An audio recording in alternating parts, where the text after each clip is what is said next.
Madam BMS ಕಾಲೇಜಲ್ಲಿ process ತುಂಬಾ simple ಆಗಿದೆ ಮತ್ತೆ ಟ್ರಾನ್ಸ್ಪರೆಂಟ್ ಆಗಿ ಇಟ್ಟಿದ್ದೇವೆ ನಾವು. ಹಾ. ಇಲ್ಲಿ ಬ್ಯಾಂಗ್ಳೂರಲ್ಲಿ ಇರುವಂತ students direct campus walk in ಆಗ್ಬೋದು, ಇಲ್ಲ ಅಪ್ಲಿಕೇಶನ್ ಫೀಸ್ ಪೇ ಮಾಡಿ ಹಾರ್ಡ್ ಕಾಪಿ ಅಪ್ಲಿಕೇಶನ್ ತಗೋಬಹುದು.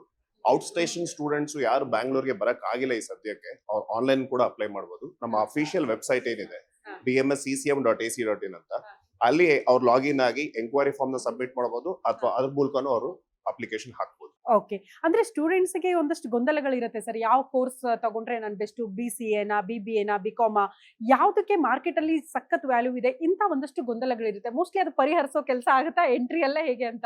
ಮೇಡಮ್ ಎಂಟ್ರಿಯಿಂದ ಎಕ್ಸಿಟ್ ತನಕನೂ ನಾವು ಸ್ಟೂಡೆಂಟ್ಸ್ ಜೊತೆ ಇರ್ತೀವಿ. ಹಾ. ನಾವಾಗ್ಲಿ, ನಮ್ಮ ಎಂಟೈರ್ ಸ್ಟಾಫ್ ಆಗ್ಲಿ, ನಮ್ಮ ಟೀಮ್ ಆಗ್ಲಿ. ಹಾ. ಈಗ ನಾವು ಸ್ಟೂಡೆಂಟ್ಸ್ ಏನ್ ಹೇಳ್ತೀವಿ ಅಂದ್ರೆ ಅವ್ರಿಗೆ ಬೇಸಿಕಲಿ ಏನ್ ಇಂಟ್ರೆಸ್ಟ್ ಇದೆ ಅಂತ ಕೇಳ್ಬೇಕು, ಅದ್ರ ಮೇಲೆ ಅವ್ರು ಹೋಗ್ಬೇಕು. ಈಗ ಟ್ರೆಂಡ್ ಏನೋ ಇದೆ ಅಂತ ಅದನ್ನ ಫಾಲೋ ಮಾಡಬಾರ್ದು ಅವ್ರು.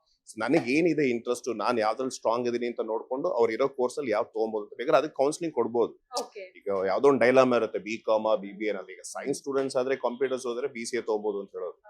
ಸೊ ಈ ತರ ಒಂದಷ್ಟು ಗೈಡ್ ಲೈನ್ಸ್ ಗಳು ಕೊಡ್ತೀವಿ, ಒಂದಷ್ಟು ಕೌನ್ಸಿಲಿಂಗ್ ಸೆಷನ್ ನಡೆಯುತ್ತೆ ಸ್ಟೂಡೆಂಟ್ಸ್.